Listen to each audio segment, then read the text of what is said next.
Dulu orang kalau nak wakaf, dia bayang kena ada harta. Saya tak ada harta, ustaz. Rumah pun sewa, hutang banyak. Lagu mana nak wakaf? Tuan-tuan sekalian, don't worry. Sekarang kita ada wakaf tunai. Kita wakafkan pulangan sebahagian daripada akaun simpanan ataupun akaun semasa kita di bank.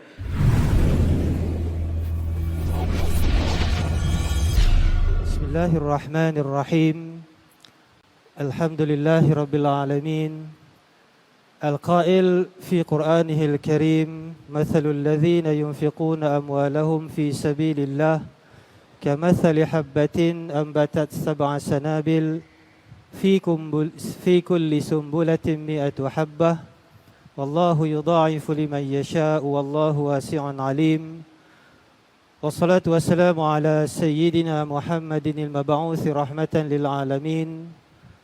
Al-qail fi hadithihi syarif, idza mata ibnu Adam inqata'a amaluhu illa min thalath, sadaqatin jariyah aw ilmin yuntafa'u bih aw waladin salihin yad'u lahu. Wa ala alihi wa ashabihi والتابعين وتابع التابعين لهم بإحسان إلى يوم الدين. سبحانك لا علم لنا إلا ما علمتنا إنك أنت العليم الحكيم. رب اشرح لي صدري ويسر لي أمري واحلل عقدة من لساني يفقه قولي. السلام عليكم ورحمة الله تعالى وبركاته. الحمد لله ثم الحمد لله ثم الحمد لله. Marilah bersama-sama kita rafakkan rasa syukur yang tidak terhingga kita kehadrat Allah Subhanahu wa taala, kerana pada malam ini kita masih lagi dikurniakan taufik, hidayah, inayah dan riayah oleh Allah Subhanahu wa taala.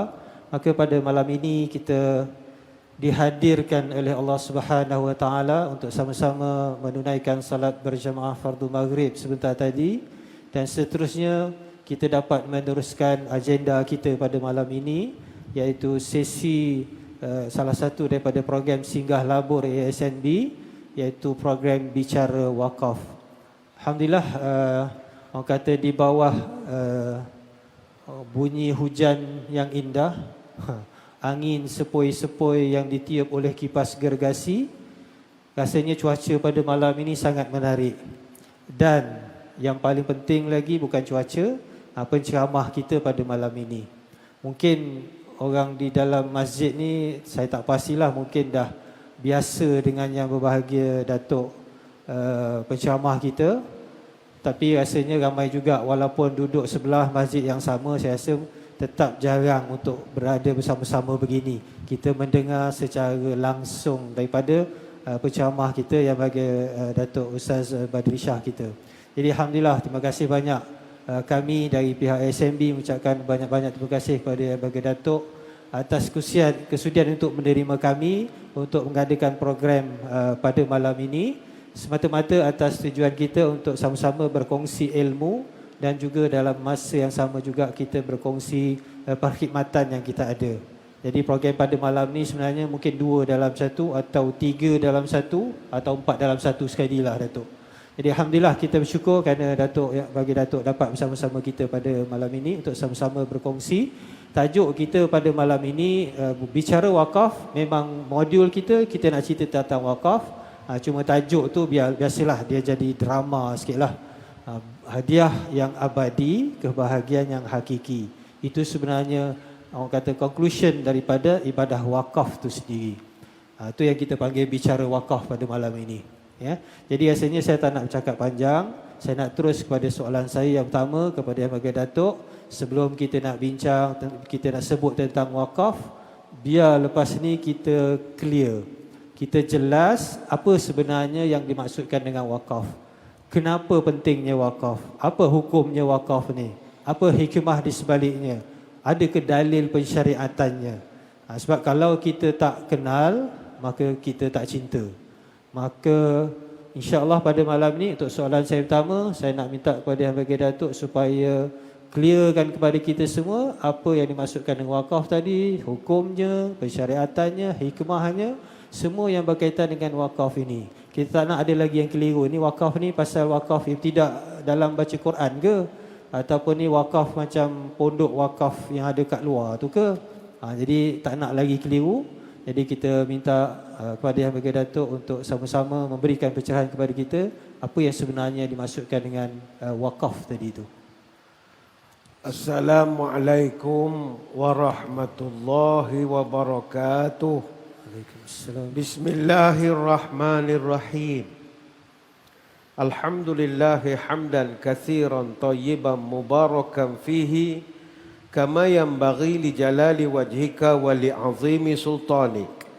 Allahumma salli ala sayyidina Muhammadin abdika wa rasulika nabiyil ummi wa ala alihi wa sahbihi wa sallim, amma ba'du.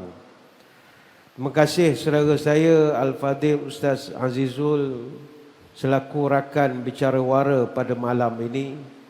Seterusnya para pegawai dan sukarelawan Masjid Negeri Sultan Ahmad I Kuantan, para pencinta ilmu, tuan-tuan guru, para alim ulama, para habaib, muslimin muslimat, hadirin hadirat, tuan-tuan puan-puan, moga-moga dirahmati Allah sekalian.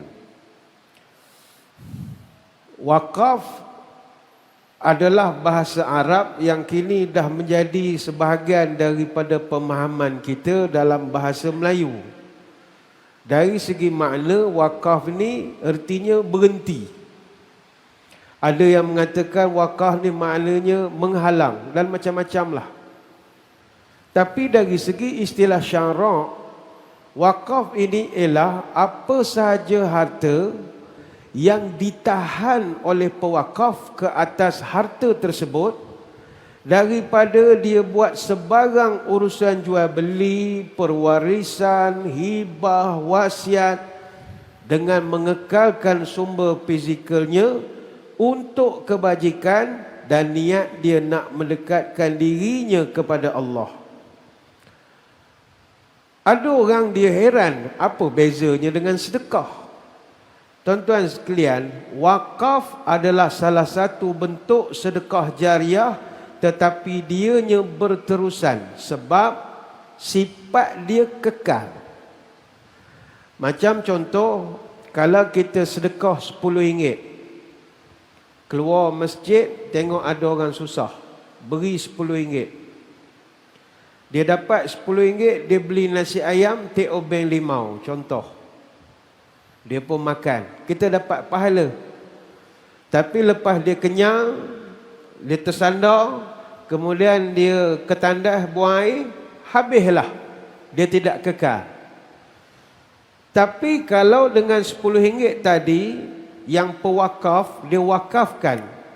Dia akan kumpulkan dalam tabung kumpulan wang wakaf. Kemudian kita guna pula untuk pembinaan benda kekal. Contoh, bina masjid. Contoh.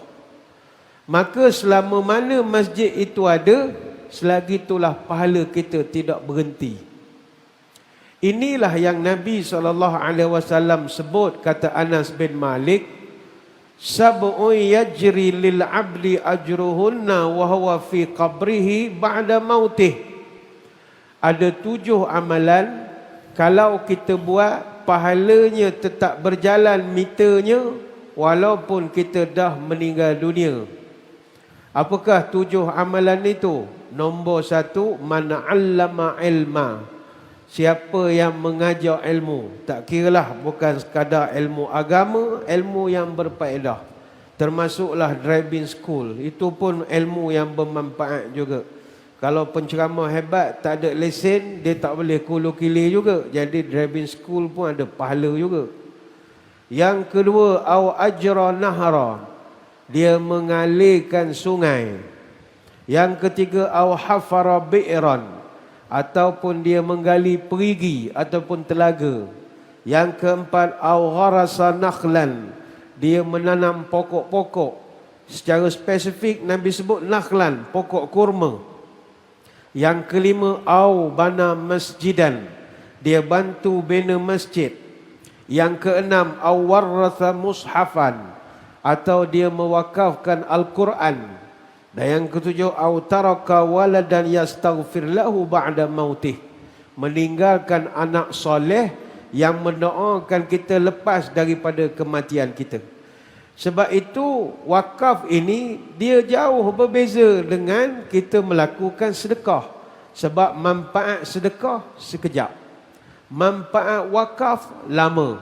Sebab itu jumhur para fuqaha mengatakan bahawa hukum wakaf adalah sunat, benda yang dituntut dalam agama kita, khusus niat nak membantu orang-orang yang sangat memerlukan. Tuan-tuan duduk dalam masjid pada malam ini, berapa banyak benda-benda yang ada di keliling tuan-tuan ni adalah wakaf. Kebanyakannya adalah sumbangan daripada orang dengan niat dia nak dapat pahala berkekalan. Kursi lipat yang digunakan, kita ada kursi menyandar di belakang, itu semua wakaf daripada orang. Mashaf yang ada di masjid, termasuk sejadah yang kita gunakan, itu semua juga adalah wakaf. Bahkan meja yang kami gunakan ini juga adalah wakaf, sumbangan individu yang mahu menumpang barakat, pahala majlis ilmu dan macam-macam lagi. Maka di sini jelas ada perbezaan antara sedekah dengan wakaf. Maka kita harap hasil penerangan malam ini orang akan jadi lebih bersemangat lagi untuk berwakaf, insya-Allah. Insya-Allah.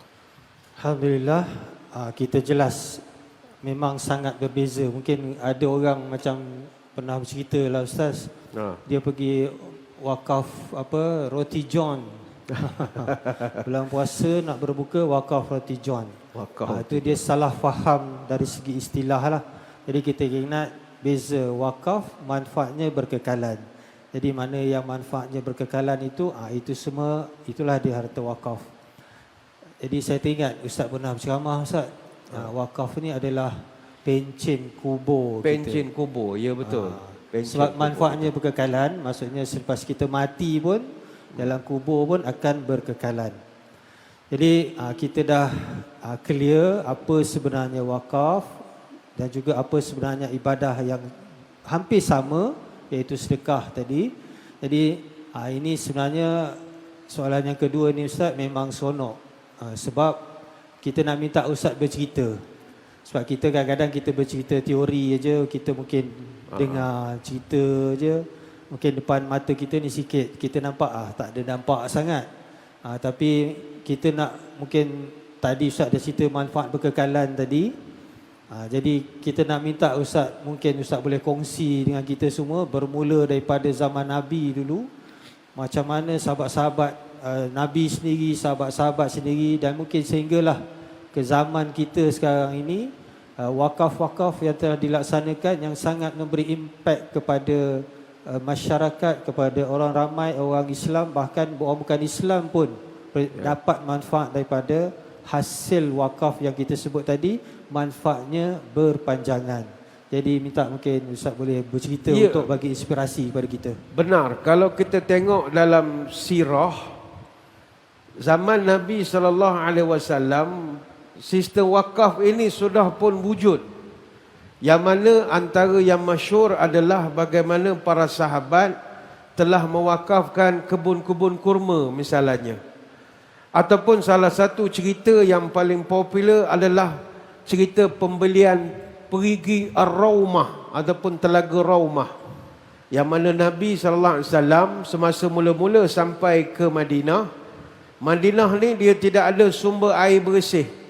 Orang Islam terpaksa beli dengan Yahudi, dan harga yang dijual oleh Yahudi itu memang harga Yahudi betul.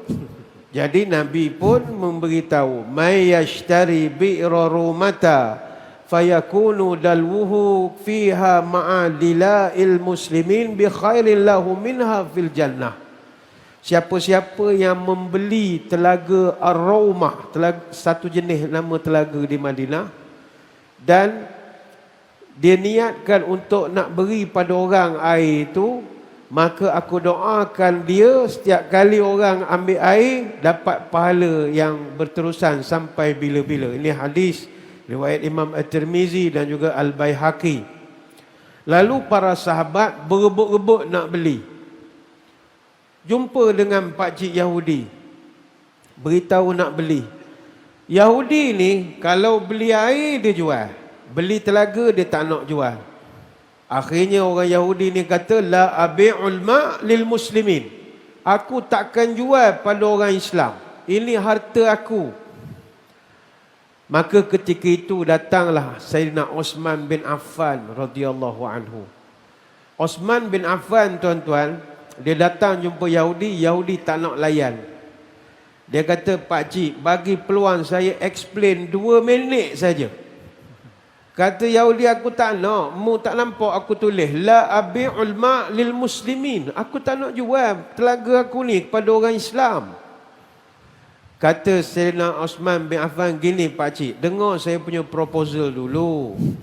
Begini, telaga-telaga pakcik, saya tak nak beli. Saya nak beli separuh je. Maknanya separuh pakcik punya, separuh saya punya. Pakcik tanya nak bagi macam mana? Gini, dalam seminggu kita berbagilah. Saya 3 hari, pakcik 4 hari. Berapa pakcik nak jual? Separuh bahagian saja. Saya tak usik yang sebahagian lagi. Yahudi tengok Osman ni cerdik. Cerdik dia ni. Proposal dia bagus. Maknanya pakcik ni masih ada hak pemilikan lagi.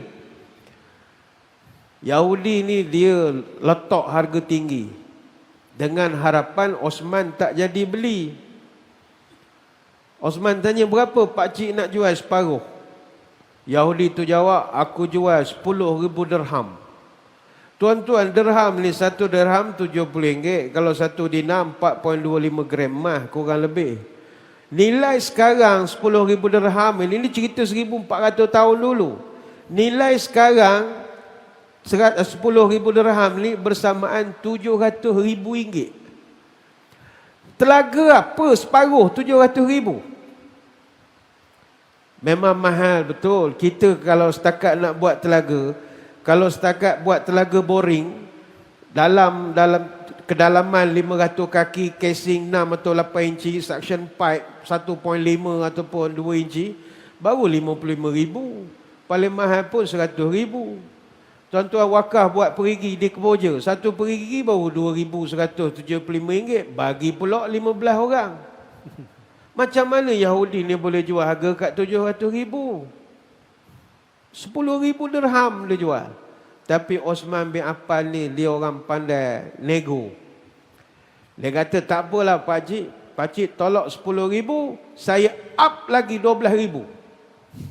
Terkejut pula Yahudi ni. Biasa orang beli minta kurang. Buka 10, minta kurang 8. Ini up pula 12,000. Dah jadi 840,000 nilai sekarang. Yahudi ni setujulah buat agreement. Saya ada surat hitam putih, saya lawyer, mati stamp, bagai-bagailah zaman itulah. Buat perjanjian bagi 2. Okey. Osman bin Affan bila dapat pengesahan telaga tu milik dia, dia buat pengumuman. Hei orang Islam, aku benarkan kau ambil air ni siang malam pagi petang. Sepanjang tempoh 3 hari aku punya giliran. Bagi percuma saja. Orang Islam pun ambil lah siang malam. Yahudi tu nengok saja, sudahlah, habislah begini. Bila time dia meniaga, tak ada orang beli air. Masuk seminggu, 2 minggu, 3 minggu, Yahudi ni dah terduduk. Akhirnya Osman datang jumpa dia, tengok jambang dah penuh, agaknya banyak berfikir. Ngapa pakcik termenung? Jangan termenung, happy lah sikit. Nak happy macam mana? Aku punya bisnes tak jalan. Silap tu aku buat perjanjian dengan kau baru-baru ni. Kata Osman, pakcik jangan pening-pening. Pakcik punya bahagian yang separuh jual terus je ke saya, apa masalahnya? Tak boleh, aku ni je lah harta aku, anak aku gini. Pakcik dah tua, anak dah besar, dah ada cucu. Saya hari tu bagi pakcik 12,000 dirham. Itu kalau pakcik guna duit pergi Baitul Maqdis, pergi mana Israel, ke mana pergi semayang sana, jalan Kulu Kele. Osman percaralah ke anak-anak ni, dia dah besar belaka dah. Ambil duit ni pergi jalan lah pakcik, menghabiskan umur kita ni. Benda sibuk nak kerja. Ya tak ya juga, kata Yahudi ni. Kata Osman bin Affan, ginilah pakcik, saya beli separuh lagi, tapi harga mati 8,000. Take it or leave it. 8,000 tuan-tuan kat RM560,000 nilai sekarang RM1,5 juta lebih. Yahudi pun kata, okeylah, aku tolak engkau, total RM20,000 lah maknanya. Bayangkanlah tuan-tuan, RM20,000 maknanya hari ni nilai telaga Osman itu RM1.4 juta sekarang. Sebab itu Osman ni kaya. Dia dapat telaga tu hak dia, dia terus niat wakaf. Dia buat pengumuman, mulai hari ini telaga aku wakaf. Sampai bila-bila. Dia tanam pula ada 1,550 batang pokok kurma di sekeliling itu. Sampai sekarang pokok tu berbuah. Beberapa generasi lah agaknya. Dan sampai sekarang telaga Osman tu masih ada di Madinah Al-Munawwarah. Saya pernah pergi tengok. Kalau tuan-tuan ada kesempatan ziarah Madinah, tahan teksi, khabar je. Bi'run Osman nama dia. Sekarang ditutup Bi'run Osman tu. Ada tengah buat pembaikan sikit. Bi'run Osman, telaga Osman. InsyaAllah teksi faham. Asal jangan cakap Kelantan dah lah, dia tak faham lah. Bi'rus Semai. Semai tak ada sini, Semai duk Kota Baru. Sini tak ada. Madinah Bi'run Osman nama je. Sampai sekarang pokok kurma tu berbuah, airnya masih lagi dapat digunakan. Bayangkan tuan-tuan, berapa pahala Osman bin Affan radhiyallahu anhu. Ini wakaf. Ini tak masuk lagi cerita wakaf kebun Abu Talhah radhiyallahu anhu. Begitu juga wakaf tanah Masjid Nabawi oleh Sayyidina Abdul Rahman bin Auf. Dia wakaf tanah itu hak dia. Berapa orang guna semayang, berapa pahala dia dapat. Tak dengki kita tengok. Ini wakaf. Macam ni dulu tapak Masjid Negeri ni dulu.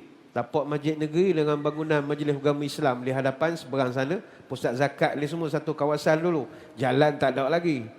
Ini wakaf daripada keluarga keturunan Lebai Idris. Ada nama dia ada di tepi jalan dekat Amek Bro. Keluarga dia wakaf. Berapa pahala dia dapat sampai sekarang. Sejak tahun bila tu Ustaz? Oh, ini cerita tahun 50-an 60-an lah. Begitu lama. Sebab asal Masjid Negeri ni dilipis. Dulu asalnya dilipis. Kita Ibu Negeri Pahang ni dulu dilipis. Pindahkan ke sini. Jadi sebab itu wakaf ni bagi orang yang pentingkan kehidupan di akhirat, dia akan rasa dengki kalau dengar, oh ini tanah wakaf ya. Dia akan rasa, begitu. Sebab selama ni masyarakat faham, asal tanah wakaf kubur. Asal tanah wakaf kubur, sakit sungguhlah. Asal wakaf bus stand, tak jadi. Asal wakaf bus stand, tidak. Kalau kita tengok dari sudut contemporary, sejarah moden, ada satu buku ditulis oleh Dr. Murad Cizakkah. Dia ni orang Turki, seorang profesor yang kaji tentang filantropis ini. Dia buat satu buku, A History of Philanthropic Foundation, The Islamic World from the 7th Century to the Present. Dia menganalisa pembangunan hasil daripada wakaf. Rupa-rupanya, kalau kita pergi ke Turki, semua yang ada di Turki itu adalah wakaf. Semua. Sebagai contoh, hasil daripada duit wakaf, mereka gunakan untuk membiayai pemuda-pemudi nak kahwin. Duit wakaf. Maka tidak timbul masalah seperti di tempat kita. Budak-budak tak nak kahwin sebab hantaran mahal dan bagai-bagai lagi. Kerana ada dana tambahan. Topak lah, bukan bagi semua. Yang kedua, dana daripada wakaf digunakan untuk beri allowance khas kepada anak-anak yang jaga mak ayah sakit. Budak-budak sekarang ni, dia mak ayah sakit, dia tak nak jaga. Dia sibuk kerja kan. Alasan dia sibuk kerja lah. Ayah ada duduk hospital, mak ada duduk hospital. Jadi di Turki, mereka beri allowance khas kepada anak-anak. Dia ada daftar apa semua. Dapat allowance. Daripada mana duit? Bukan duit kerajaan. Duit wakaf. Begitu juga duit wakaf mereka gunakan untuk menanam pokok-pokok. Macam kita kuantan pokok bawah majlis bandaraya bagi contoh. Maka ada dana khas, ada tambahan peruntukan dan bagai-bagai. Sebab dia orang faham hadis. Siapa tanam pokok, orang boleh ambil manfaat, berteduh, ada buah, haiwan boleh melenggek dan sebagainya, dapat pahala. Jadi dia orang wakaf pokok. Gunakan duit, tanamkan pokok. di sekeliling Istanbul itu. Kan Istanbul cantik, pokok-pokok bunga. Kalau tulips di bulan April, bulan Mei, begitu cantik sekali. Dan itu adalah wakaf. Kemudian mereka gunakan juga duit wakaf untuk memberi makan kepada bangau. Dia tiap-tiap tahun di Turki, dia jadi tempat persinggahan migratory birds, burung hijrah. Jadi burung-burung hijrah ini antaranya spesies bangau, cantik-cantik. Dia diberi makan guna peruntukan daripada wakaf. Macam kita di Malaysia pun banyak santuari burung. Bagai contoh di Kuala Gula, di Bagan Serai kita ada. Kita di Pahang ada di Fraser Hill. Ataupun di wetland di Cyberjaya, Putrajaya. Ataupun di Tanjung Piai dekat dengan Johor sana. Semua ada tempat-tempat singgah burung. Dia Langkawi lagi lah banyak. Dia beri makan, tapi itu daripada peruntukan. Sama ada dana daripada kerajaan, NGO dan sebagainya lagi. Tapi di Turki, dia pakai duit wakaf ya. Memberi makan pada burung. Kemudian dengan duit wakaf juga mereka bantu untuk orang-orang yang diisytiharkan muflis. Terus diberikan bantuan dana sara hidup untuk meneruskan kehidupan daripada duit wakaf. Begitu juga duit wakaf digunakan untuk membelikan kasut sekolah dan juga pakaian kepada anak-anak miskin daripada duit wakaf. Sebab itu tuan-tuan, wakaf ni begitu luas. Dan kita dalam proses ke arah itu. Sama juga di Mesir. Kami yang menuntut di Universiti Al-Azhar, itu Al-Azhar Universiti Wakaf. Al-Azhar yuran tuan-tuan, yuran RM190 setahun. Kita orang sengih bayar yuran. Kadang diskaun, kadang tak bayar. Waduh, elok belajar sampai balik. Siap. Kami, macam saya lah. Mungkin Ustaz sedia lagi. Saya dulu kebetulan masa di Cairo, kena masa tu zaman gawat. Zaman gawat ekonomi, duit kita $1 kat RM5 masa itu. Pelajar-pelajar yang belajar di Jordan, semua balik. Tak mampu dah penaja nak membayar. Sebab dia orang dinar lagi tinggi. Kami pound Egypt ni, pound sterling, pound Egypt je, Junai saja. Tapi zaman itu tidak ada pelajar Mesir yang perlu balik. Semua kerajaan dan juga pihak Al-Azhar suruh kekal duduk di Cairo, kekalkan belajar, dan kami dapat sumbangan pula lagi. Dari segi barang keperluan asas. Dapat gula, dapat tepung, dihantar. Kalau dah ramai, pergi ambil. Dia ada di pusat dia. Mana datang? Kerajaan Mesir bagi? Tak, wakaf. Universiti wakaf. Belajar di sana cara wakaf. Makan percuma lagi pula. Maka wakaf ini benda yang besar. Sebab itu orang Barat, seluruh sistem pendidikan ditunjang oleh, dia tidak ada wakaf, dia panggil filantropis. Filantropis ni maknanya orang-orang kaya, jutawan-jutawan bilioner, dia berikan peruntukan besar untuk masuk dalam tabung. Sebagai contoh, tahun 1911 ada seorang jutawan di Amerika nama Andrew Carnegie. Dia sumbangkan 135 juta US dollar, dia buat Carnegie Corporation, dan sekarang ni dah ada 2.5 bilion US dollar. Setiap tahun dia sumbang kepada kerajaan Amerika 60 juta US dollar untuk pendidikan saja. Orang putih dia style begitu. Dia bantu kerajaan, bantu orang belajar. Selain daripada Carnegie Foundation, ada lagi Rockefeller Foundation, Bill and Melinda Gates Foundation dan berbagai lagi. Macam kita di Malaysia, orang kaya ramai tapi tak minat sangat nak taja pendidikan. Dia minat taja bola, benda-benda gitulah. Mungkin ada pulangan lain agaknya.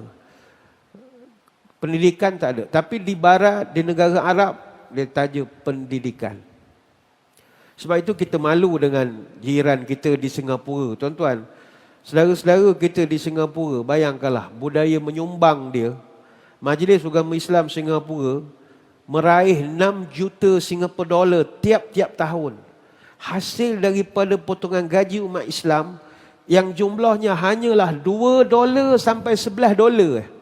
Tapi setiap orang menyumbang $2, $11, $2, $3, $5. Kumpul. Setiap tahun minimum 6 juta mereka collect daripada orang Islam. Kenapa mereka ada semangat menyumbang begitu? Sebab dia tahu ini untuk cari bekalan dia di dunia yang satu lagi. Baik itu kita merayulah kepada, kalau suara kita dapat didengar luar daripada masjid ini. Kita di negara kita ni ada banyak syarikat korporat. Kita ada GLC misalnya. GLC, Government Link Companies dekat Malaysia ni ada 462 GLC. Dan kita ada GLIC, Government Link Investment Companies. Ni semua PNB, SNB semua GLIC. Ada 7 beradik. Kita merayu pada mereka, sudi apalah kiranya, wakaflah sebahagian saja daripada saham syarikat masing-masing. Ada syarikat korporat di selatan tanah air, dia wakafkan saham 3 anak syarikat mereka dengan nilai aset bersih 200 juta. Segala perolehan dividen dia agihkan pada masyarakat untuk pembangunan Islam, termasuklah inventory pertahanan negara. Sebab itu wahai para usahawan sekalian, jadilah usahawan akhirat juga. Kerana wakaf adalah satu pulangan yang menguntungkan. Sangat menguntungkan, bukan di dunia tetapi di akhirat. Cuma masalah kita adalah, ini mungkin ada yang dah semangat dah ni nak berwakaf dan macam-macam lagi. Kita nak pesan, jangan bertindak sendirian. Mungkin ada yang menonton siaran kita, ibu-ibu di kampung.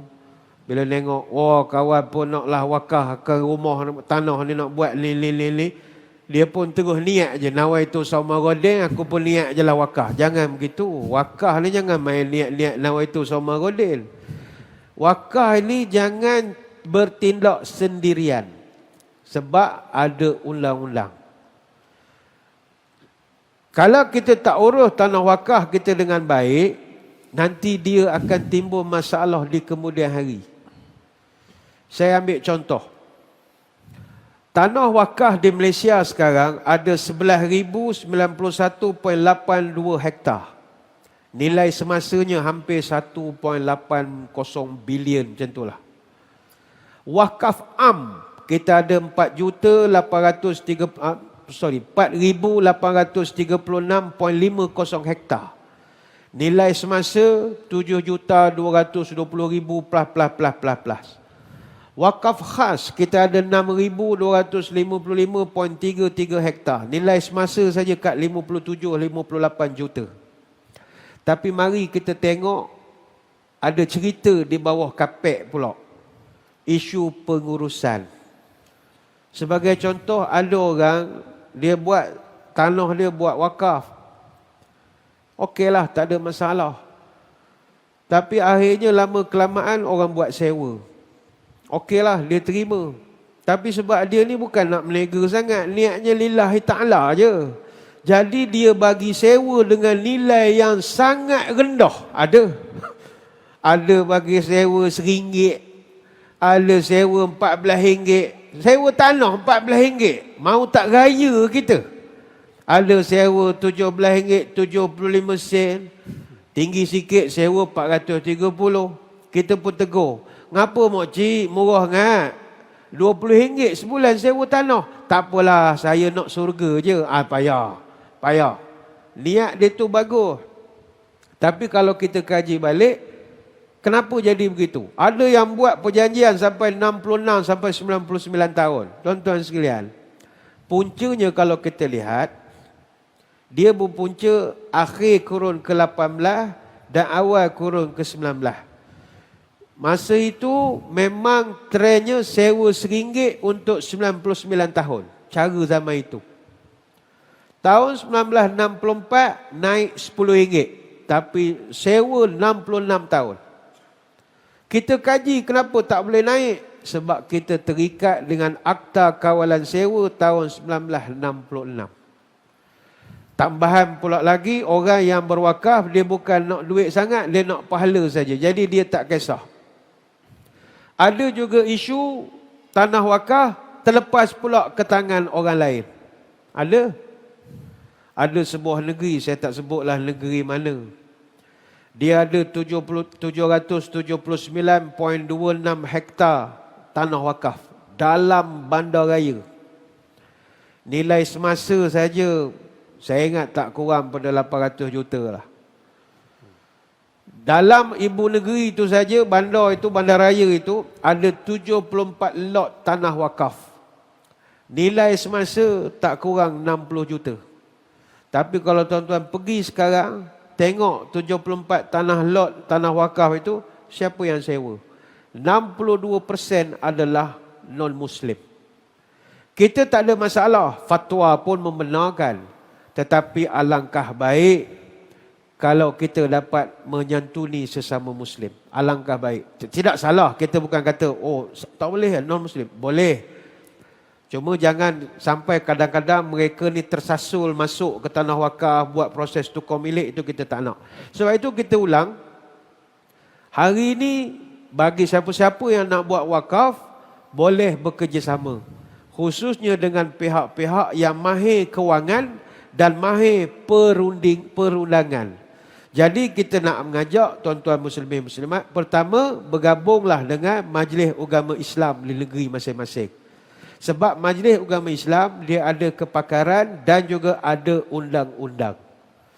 Ada negeri-negeri yang masih belum siap sempurna dia punya enactment wakaf negeri, tapi banyak yang dah hampir sempurna. Kita pun akan ada bacaan kali keberapa di sidang DUN. Jadi tak ada masalah.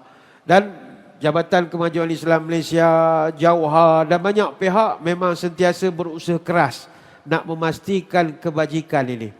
Dan berikanlah status mutawali ataupun status nazir khas wakaf kepada institusi yang mahir kewangan. Apa contoh institusi mahir kewangan? Geng-geng ni lah. Dia orang ni kewangan, makanan dia, celek mata kewangan, tidur kewangan. Jadi dengan menyerahkan kepada orang yang reti, insya-Allah mereka boleh sediakan pelan pembangunan infrastruktur yang baik untuk kita nak jana lebih lagi daripada wakaf itu. Wallahu a'lam. Alhamdulillah. Menarik sangat apa yang Ustaz cerita tadi, Ustaz. Bermula daripada zaman sahabat, macam mana wakaf telaga oleh Sayyidina Osman. Sebenarnya banyak lagi lah yang Ustaz sebutkan tadi. Abu Talhahnya, wakaf Sayyidina Umarnya. Macam mana juga di negara Turki, hampir kesemuanya berasaskan kepada fatwa, kepada wakaf. Juga Universiti Al-Azhar dan pada zaman kita ni juga. Dan khususnya lagi juga masjid ini sendiri, Ustaz. Zaman tahun 50-an lagi merupakan tanah wakaf. So bolehlah kita simpulkan sebenarnya wakaf ni orang kata smart dalam ibadah, Ustaz tak? Ya, betul. Kita bijak dalam ibadah. Bijak.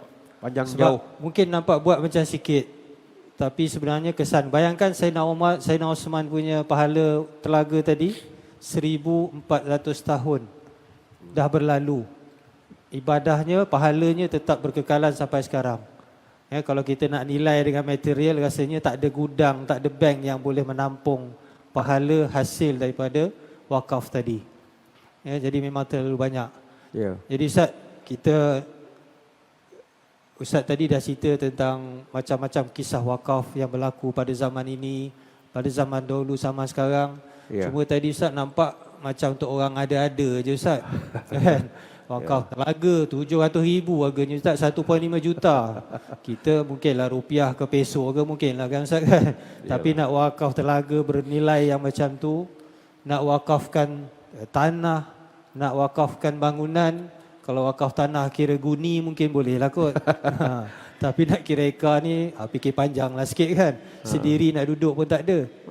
Jadi mungkin kalau kita tengok sejarah tu macam tu lah. Cuma kita telah mengalami evolusi zaman sekarang. Dan macam Ustaz nak ceritakan tadi, sebenarnya kita ada pelbagai konsep wakaf. Ni tengah semangat nak wakaf ni, mungkin Ustaz boleh bagi orang kata sikit lagi orang kata pencerahan betapa sebenarnya, kan kita pun tahu sebenarnya sekarang ni kita nak cerita memang di PNB memang ada sediakan skim wakaf ASNB kita panggil.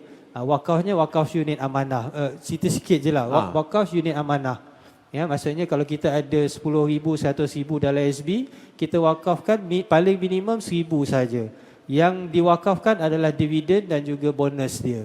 1,000 akan berkekalan sampai bila-bila.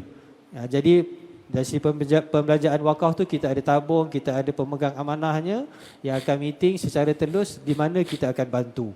Jadi tuan-tuan puan jangan risau. Kalau tuan-tuan puan nak mahu lanjut nanti boleh bertanya kepada kaunter kita di luar. Yang cukup mudah sebenarnya. Tapi cuma nak minta Ustaz cerita, mungkin ada lagi banyak lagi konsep-konsep wakaf yang ada sekarang ni. Yeah. Mungkin tadi dengar harta, tapi mungkin tiba-tiba ada orang datang RM10 pun dah boleh wakaf. Yeah. Contoh cuma SB ni kita letak minimum 100. Bukan 100, 1000. Sebab kita ambil dividen, kita tak kacau pun 1000 tu. Tu minimum. Dividen bonus daripada 1000 tu tiap-tiap tahun kita akan ambil masuk dalam tabung wakaf. Itu je kita akan ambil, berarti dia berkekalan. Selama mana ASMB, PMB, Malaysia, Jawi kita dapat bertawali daripada Jawi, tapi bantuan wakaf kita akan bagi semua negara, semua negeri. Jadi selagi itu ada, selagi itulah wakaf kita itu akan berkekalan, menepati konsep wakaf tadilah. Kita akan bagi bantuan yang jenis, manfaatnya akan berpanjangan. Kalau bina sekolah, sekolah lah. Hospital, hospital lah. Itu kita sebut tadi kan Ustaz, smart dalam beribadah. Kita mungkin sikit saja kita belanja, 1000 saja minimum, tapi kita akan makan sampai bila-bila insya-Allah. Itu yang kita kata tadi, hadiah abadi, kebahagiaan yang hakiki, itulah dia wakaf sebenarnya. So nak minta Ustaz bagi motivasi lagi. Kalau tak ada tanah 10 ekar, 100 ekar, macam mana nak berwakaf ni Ustaz? Ni tengah bersemangat ni. Cuma itulah kan, risau pula dia pergi wakaf roti John pula nanti Ustaz. Tuan-tuan sekalian, kita sekarang di tahun 2022. Kita tahun 2020 BC, saya panggil. BC ni before COVID. Before COVID. Sebelum COVID, kita ni semua makmur. Rezeki makmur, gemah repah lah, jenawi, toto titri, tentrem, ketorah, haco, hebat-hebat, berniaga bagus, bisnes bagus. Datang pandemik, datang COVID, ramai yang tersungkur. Kita berada selepas daripada itu, suasana ekonomi tidak menentu. Dan ada di kalangan kita yang masih meranduk banjir gawat ekonomi. Masih belum dapat bangkit sepenuhnya. Belum dapat. Saya ada beberapa kenalan yang masih belum dapat berdiri betul lagi. Bolehlah bangun sikit-sikit. Sebelum ni tu duduk betul. Dia jenis bisnes tapi yalah payah. Kita yang ada rezeki ni kena bersyukur banyak. Jadi bagaimana wakaf mampu nak memainkan fungsinya dalam kemelut ekonomi ini. Di sinilah peri mustahaknya kita mengajak semua orang untuk berwakaf. Dengan dana yang akan dikumpulkan, boleh kita menyantuni kepada orang yang memerlukan. Betul Ustaz Azizul sebut. Dulu orang kalau nak wakaf, dia bayang kena ada harta. Saya tak ada harta Ustaz. Rumah pun sewa. Hutang banyak. Lagu mana nak wakaf? Tuan-tuan sekalian, don't worry. Sekarang kita ada wakaf tunai. Kita wakafkan pulangan sebahagian daripada akaun simpanan ataupun akaun semasa kita di bank. Ada yang RM1, ada yang RM10, ada RM100, RM1,000 dan bagai-bagai lagi. Dah tak ada alasan. Sebab itu kalau dalam konteks kita di negeri Pahang, kita letakkan 4 teras agihan bagi pembangunan wakaf. Pertama, untuk agama. Agama ni kita dari segi mewakafkan Quran. Yang kedua, pembangunan masjid. Yang ketiga, pembangunan institusi agama. Daripada mana? Daripada wakaf. Yang kedua, pembangunan wakaf adalah dari sudut kesihatan. Kita bantu peralatan perubatan. Kita bantu membina pusat-pusat hemodialisis sebagai contoh. Wakaf. Yang ketiga dari segi sosioekonomi. Kita buat bazar wakaf. Kita ada wakaf mat. Kita ada bantuan pertanian, bantuan banjir. Ini sosioekonomi. Daripada mana? Daripada wakaf. Dan kita juga yang keempat dari sudut pendidikan. Kita membantu pembangunan institusi pendidikan. Terutama yang melibatkan asnaf. Kompleks-kompleks untuk anak yatim. Peralatan pendidikan di sekolah-sekolah. Jadi semua ini datang daripada mana? daripada orang yang berwakaf menerusi cara wakaf tunai itu sendiri. Sebab itu hukum berkaitan wakaf dia akan sentiasa berevolusi mengikut kepada keperluan semasa. Dan alhamdulillah impaknya sekarang memang semua orang sudah boleh berwakaf. Dan sekarang kalau kita tengok di luar sana begitu banyak pakej wakaf yang ditawarkan. Wakaf perigi lah, wakaf wang tunai, wakaf Quran, macam-macam pakej wakaf lah. Kadang-kadang boleh wakaf dengan serendah RM10, begitu banyak. Dan pihak ASNB telah memperkenalkan pula konsep wakaf terbaru melalui konsep wakaf saham amanah. Jadi wakaf ASNB ini akan diuruskan secara profesional dan mereka akan agihkan kepada sektor pendidikan, kesihatan, pemerkasaan komuniti dan untuk bantuan bencana alam. Jadi kemudahan ini dia gabungkan dua konsep yang penting, pelaburan dan juga wakaf. Yang mana unit amanah ASNB yang diwakafkan pelabur akan tetap kekal sebagai modal dan modal ini akan menjana dividen tahunan. Yang mana dividen inilah yang akan disumbangkan untuk projek wakaf yang pihak ASNB telah pun kenal pasti di seluruh negara. Dan dividen daripada unit amanah yang kita wakafkan itu akan terus berkembang dan akan disalurkan kepada projek-projek yang telah dikenal pasti dalam bidang tertentu. InsyaAllah selagi ada PNB dan ASNB, maka selagi itulah unit amanah yang diwakafkan ini akan diuruskan secara telus dan akan disalurkan secara terus dan berpanjangan kepada projek-projek yang telah dikenal pasti.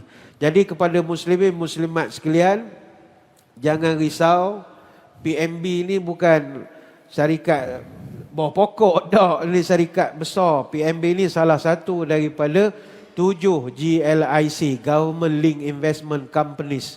7 beradik kaya raya ni, KWSP, Khazanah, Kumpulan Wang Amanah Persaraan, Lembaga Tabung Angkatan Tentera, Lembaga Tabung Haji dengan MKD, Menteri Kewangan diperbadankan. Jadi insya-Allah habis program ni nak dapat maklumat lanjut bolehlah dapatkan daripada kaunter-kaunter yang mereka sediakan. Wallahu a'lam. Ustaz, dulu kita pernah dengar Ustaz, everyone can fly. Aha. Sekarang ni everyone can wakaf sebenarnya. Everyone. Kita sebenarnya kita tak ada dah alasan kata saya tak ada duit, saya tak ada tanah. Sebenarnya kita boleh, ya. Jadi sama-samalah kita rubuk pulang untuk berwakaf orang kata segera yang mungkin. Kita boleh berwakaf nilai yang paling rendah. Kalau kita nak berwakaf RM10 tu tak adalah di SMB. Paling kecil adalah RM1,000. Tapi kalau kita dah ada simpanan untuk masa depan, Ustaz kata pencen kubur kita, itulah sebenarnya cara yang terbaik untuk kita mulakan ibadah wakaf kita. Ustaz, ni saya nak tanya soalan yang paling banyak kita dengar Ustaz, sebab dia sebab asal tadi Ustaz, dia tak kenal maka dia tak cinta tadi Ustaz, dia tak tahu maka dia tak wakaf. Dia confuse sedekah dengan wakaf. Dia tak sedekah, dia dah bagi, dia ambil balik. Lepas tu wakaf ni dia ingat macam dia sedekah. Nak tanya Ustaz ni, ni kita nak kongsi lah sebenarnya. Boleh tak sebenarnya, kita risau ni Ustaz, tengah semangat ni kan balik rumah, ambil semua geran tanah, bawa pergi pejabat agama, saya nak wakafkan tanah saya, semua yang saya ada ni. Dalam hati dia fikir, tak apalah esok kalau aku rasa nak ambil balik, aku ambil lah balik. Dia ingat macam sedekah, macam dia bagi mungkin boleh tarik balik. Jadi nak minta Ustaz sharekan dengan semua kita di sini. Bolehkah kalau kita dah berwakaf, contoh tadi mungkin kita dah wakaf tunai RM10 tu mungkin kita tak tarik balik. Tapi kalau dah wakaf tanah atau wakaf ASNB tadi, ASB contoh RM100,000 ataupun RM20,000 kita wakafkan, kita ingat nanti 5 tahun lepas tu aku nak ambil lah. Boleh tak dari sudut nak tarik balik wakaf ni? Itu satu Ustaz. Yang kedua, boleh tak? Sebab kita tahu manfaat tadi berpanjangan, kita nak niatkan wakaf ni bukan pada diri kita saja, kita nak niatkan wakaf ni kepada arwah almarhum mak kita atau ayah kita, mungkin mereka tak sempat untuk berwakaf. sibuk orang kata menghabiskan usia, menghabiskan tenaga semua untuk anak-anak, tapi tak sempat, dan pada masa ini tengah bersemangat ni nak berwakaf, nak niatkan wakaf tu untuk almarhum, sama ada ayah, ibu ataupun mungkin anak ke yang dah tak ada ke. Macam mana Ustaz? Dan pertama nak tarik balik, yang kedua orang yang dah tiada kita nak wakaf, niatkan untuk mereka. Ni antara soalan yang paling banyak lah, orang kata FAQ kita lah Ustaz. Baik, pertama masalah buruk siku buruk siku. Buruk Dia siku. tarik balik. Cuk, dia tarik balik. Konsep wakaf pada asasnya adalah mu'abbad. Mu'abbad ni maknanya dia berkekalan. Sebab harta yang kita wakafkan itu kita telah pindah milikkan kepada siapa? Allah. Kita bukan pindah milik pada orang biasa, pada Allah. Kita serah pada Allah. Oleh yang demikian, unit-unit yang telah diwakafkan tidak boleh ditarik balik, tidak boleh dibatal atau dibuat pindaan. Sekiranya pewakaf telah mewakafkan sebahagian daripada harta. Dalam contoh kita malam ni, unit amanah ASNB lah. Jadi unit amanah berkenaan bukan lagi milik pewakaf, tidak boleh diwarisi, tak boleh jadi harta pusaka kepada waris selepas daripada pewakaf itu meninggal dunia. Ini kena ingat. Jadi apa juga keputusan yang nak dibuat oleh pelabur, sebelum berwakaf, fikir sedalam-dalamnya. Fikir juga awak ramai tak waris nak tinggal. Kalau ramai ada kiraan untuk mereka apa semua. Kalau tidak, sekali sudah melangkah, dia adalah mu'abbad. Harta yang berkekalan di jalan Allah. Persoalan tentang kita berwakaf bagi pihak mak ayah kita, ini memang bagus betul. Imam Abu Lais As-Samarqandi dalam kitab Tanbihul Ghafilin, dia buat satu bab, lil walidaini 'alal walada 'asharata hukuk. Seorang anak dia ada 10 tanggungjawab yang dia kena lakukan kepada mak bapak dia. Dia pun terangkanlah satu persatu. Timbul persoalan di dalam huraian dia tu, kalau mak ayah dah meninggal, macam mana pula kita nak berbakti? 10 perkara yang diterangkan tu, ndaklah kamu suap mak kamu berjalan di belakang, 10 perkara. Orang tanya dia, kalau mak ayah dah mati, macam mana saya nak berbakti? Apa dijawab oleh Imam Abu Lais As-Samarqandi? 3 perkara. Pertama, ayyakunal waladun salihan fi nafsih. Kamu jadilah anak yang soleh. Itu bakti kita kepada mak ayah yang dah meninggal. Maknanya jaga nama baik dia. Yang kedua, ayasil qarabatuhuma wa asdiqahuma. Jaga hubungan silaturahim dengan kawan-kawan arwah ayah dengan mak kita. Dia ada kawan-kawan sekolah dia, alumni dia. Kita pergilah jumpa, tanya khabar uncle, apa khabar. Dia tahu ini anak arwah ni, dia sukalah tengok anak-anak kawan dia datang. Dan yang ketiga, kata Imam Abu Lais, ayastaghfir lahuma wa yad'uhuma wa yatasaddaq anhuma. Antara tanda anak-anak yang berbakti pada ayah mak yang telah meninggal dunia, kau mesti doakan keampunan untuk mereka setiap kali kamu semayang. Doakan kebaikan untuk mereka setiap kali kamu semayang, dan bersedekah atau berinfaklah bagi pihak mereka. Jadi dalam konteks wakaf ini tak jadi masalah. Amal soleh yang dilakukan oleh orang yang hidup dan diniatkan pahala kepada orang yang sudah meninggal dunia, insya-Allah diterima oleh Allah. Apatah lagi orang itu adalah mak ayah kita sendiri. Kalaulah kita tak boleh amal untuk orang mati, nescaya tak wujud amalan badal haji. Badal haji itu dibenarkan, artinya orang yang dah meninggal, khususnya mak bapak kita, itu tak jadi masalah. Maka melalui konsep wakaf, manfaat yang terhasil daripada wakaf akan tetap yang telah dimanfaatkan oleh ramai, akan dapat juga dimanfaatkan oleh arwah mak dan ayah kita yang telah meninggal dunia. Kalau kita niat bagi pihak mereka, insya-Allah. Wallahu a'lam. Alhamdulillah tuan-tuan, kalau kita betul-betul sayangkan arwah, kalau yang dah meninggal lah, arwah mak atau ayah kita atau orang lain yang kita sayang, maka salah satu ibadahnya ialah berwakaf. Jadi tak cukup menyatakan sayang dekat Facebook saja. So kalau betul-betul sayang, wakaf itulah sebenarnya, sebab bila kita dah wakafkan, dia akan dapat pahala dan terus berpanjangan selepas itu. Dan lagi satu, tak ada istilah tak ada buruk siku lah Ustaz ya. Jadi kena fikir panjang-panjang, ya, betul-betul sebelum kita berwakaf. Walaupun kita tahu wakaf itu sangat-sangat penting, sangat baik untuk kita, tapi fikirlah panjang sebelum kita berwakaf. Lihatlah semua waris kita macam mana. Tuan-tuan dan puan sekalian, sebenarnya pada malam ini selain pada bicara wakaf, kita berbincang juga tentang perancangan harta dalam Islam. Tapi biasalah, memang masa kita sangat sempit. Kita tak nak kita terlalu panjang. Mudah-mudahan walaupun dalam tempoh sejam kita berbincang, kita dapat faktanya, kita ingat. Daripada kita bincang 2 jam tapi balik yang 2 saat yang kita ingat. Itu pun orang kata tak ada apa, jemputan makan je contohnya. Jadi saya nak minta Ustaz bagi dalam sekali lalu lah, sekali imbas berkaitan dengan instrumen lain dalam perancangan harta Islam ni. Selain daripada wakaf tadi, kita dah tahu macam-macam manfaat. Minta Ustaz cerita sikit selain daripada tu, contohnya ada faraid, ada hibah, ada wasiat. Untuk mungkin sekadar untuk kita membezakan antara instrumen ini supaya kita tak keliru. Kadang kita ingat call saya nak bagi saya nak buat wakaf tapi sebenarnya dia nak buat wasiat. Jadi dia jadi confuse macam tu. Jadi mungkin Ustaz boleh sekali lalu aspek-aspek dalam perancangan harta Islam ni supaya kita dapat bezakan antaranya. Sebab semuanya tu ada dalam produk kita lah Ustaz. Sebenarnya kita ada hibah SMB, kita ada wasiat, semua tu ada. Bagus. Cuma sini minta Ustaz jelaskan. Lepas ni nak detail lagi, insya-Allah boleh tanya dengan kita punya team yang ada tunggu kat luar tu. Baik, terima kasih. Dia begini, biasanya tuan-tuan puan-puan, bila berlaku saja kematian, kita selalu dengar anak beranak ni berebut harta pusaka. Khususnya di kalangan para waris si mati. Jadi bila berebut kadang ada berlaku ketidakadilan. Maka di sinilah pentingnya kita ada 3 instrumen mustahak. Hibah, faraid, wasiat.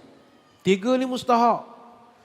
Kalau ikut cara faraid, maka hanya waris-waris si mati saja yang layak dapat harta pusaka. Kalau konsep wasiat, boleh dibuat kepada yang bukan waris. Boleh. Tapi hibah, ini lain pula. Hibah ini boleh diberikan kepada sesiapa saja yang dikehendaki oleh pemberi hibah. Sama ada orang itu waris ataupun bukan waris. Bahkan hibah juga boleh diberikan kepada orang bukan Islam. Hibah. Itu beza. Faraid, wasiat, hibah. Dan hibah ni juga menarik sebab kadar harta yang hendak dihibahkan ini dia tak ada had. Dia terpulang kepada orang yang nak beri. Macam wasiat, harta yang diwasiatkan tak boleh lebih kadar 1/3 harta pusaka. Kalau kita ikut faraid pula, mesti berdasarkan ketetapan yang dah ditetapkan oleh hukum syarak. Adapun pemberian hibah amanah, dia tidak tertakluk kepada hukum faraid. Oleh yang demikian, siapa saja layak menerima hibah. Asalkan harta yang dihibahkan itu buat dengan cara sempurna, ada proper dokumennya. Dibuat masa dia hidup. Jangan lepas orang tu dah meninggal, awak menono, dia hibah dah ke saya. Mana bukti? Dok cakap mulut je, payah nak tumbuk cakap begitu. Nak kena ada cara yang sempurna. Dan kalau terbukti cara itu sempurna, tidak boleh dituntut harta itu oleh waris-waris mengikut hukum faraid. Ini hibah ni. Melalui pendekatan hibah, pemilik harta dia boleh tentukan sendiri kepada siapa harta dia nak beri dan sejumlah mana dia nak agihkan dengan mengambil kira kesesuaian dari sudut ekonomi dan keperluan semasa waris-warisnya. Saya ambil contoh tuan-tuan. Keperluan antara seorang dengan seorang yang lain berbeza. Ada masa kita sakit. Yang banyak menjaga kita anak perempuan. Anak lelaki takut bini, tak balik-balik. Tak balik-balik. Balik jenguk usik-usik lebih kurang gitu, bos sihat. Okey, bye, balik. Kita tapi, nak lelaki Ustaz. Kita pun anak lelaki ni Ustaz. Dia cerita orang kat Venezuela, bukan cerita orang sini. Okey. Anak lelaki, je contoh, bukan semua ada anak lelaki yang bagus. Tapi umumnya anak perempuan lebih menjaga orang tua dia. Tapi bila ikut para siapa banyak dapat reta? Anak lelaki. Kita jadi menyampah. Dia takut bini raya tak balik, raya haji singgah sekejap nak dapat banyak. Sakit hati, dia buat hibah. Dengan hibah, ada situasi di mana anak perempuan lebih banyak menunaikan tanggungjawab, lebih banyak berjasa kepada anak laki-laki. Kalau nak diberikan secara faraid, mereka hanya dapat separuh bahagian daripada anak laki-laki itu tadi. Jadi menerusi hibah, ibu bapa berhak berikan bahagian harta yang lebih banyak kepada anak yang paling banyak memberi sumbangan. Baik itu hibah ni benda baru, jarang diangkat ke permukaan. Selain itu juga hibah ini sesuai untuk nak mengagihkan harta kepada pihak-pihak yang tidak berkemampuan tanpa kita hadkan kadar dan golongan tertentu. Boleh. Jadi tuan-tuan kalau nak buat hibah ni dia ada proses dia lah.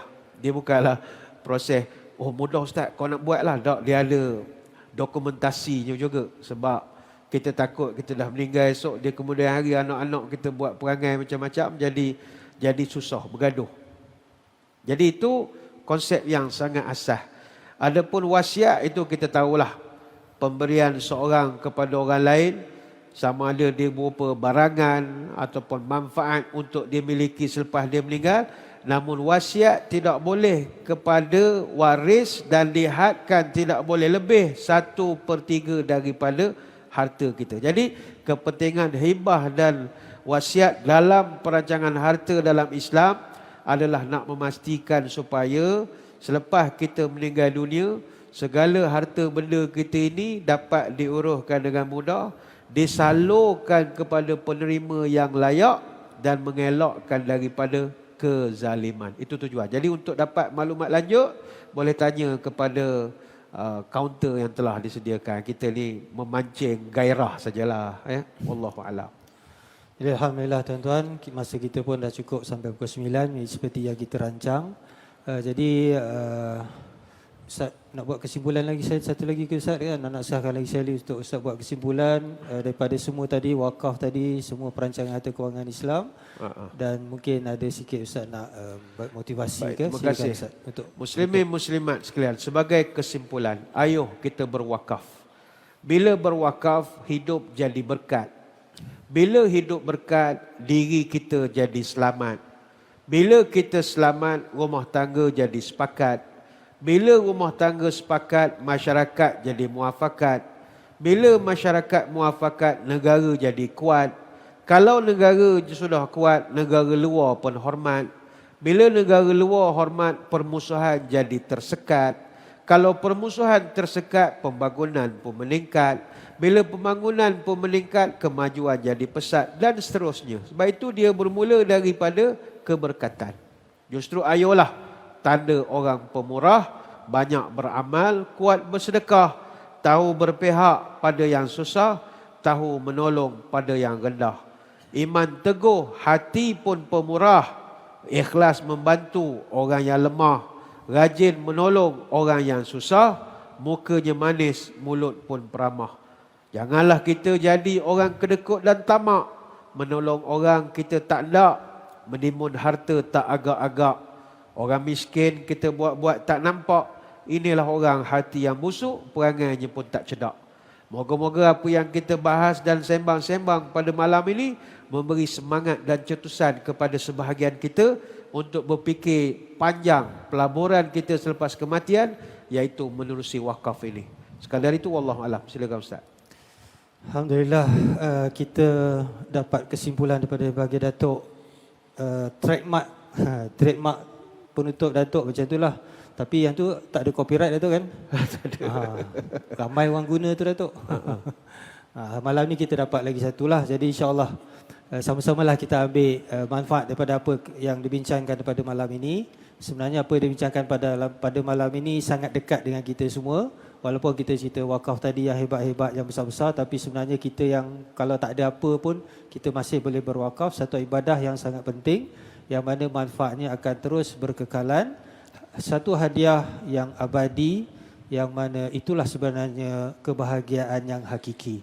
Jadi setakat itu saja, minta maaf di atas sebarang kelemahan di pihak saya sendiri. Mudah-mudahan ada rezeki kita dapat jumpa lagi, dan jangan lupa kalau ada sebarang masalah tak faham, selepas ini tuan-tuan boleh terus serbu kaunter ASMB untuk bertanya apa proses yang tuan-tuan perlu buat kalau tuan-tuan perempuan berminat untuk wakaf. Sekian sahaja, aku qauli hadza, astaghfirullahalazim li wa lakum. Assalamualaikum warahmatullahi taala wabarakatuh.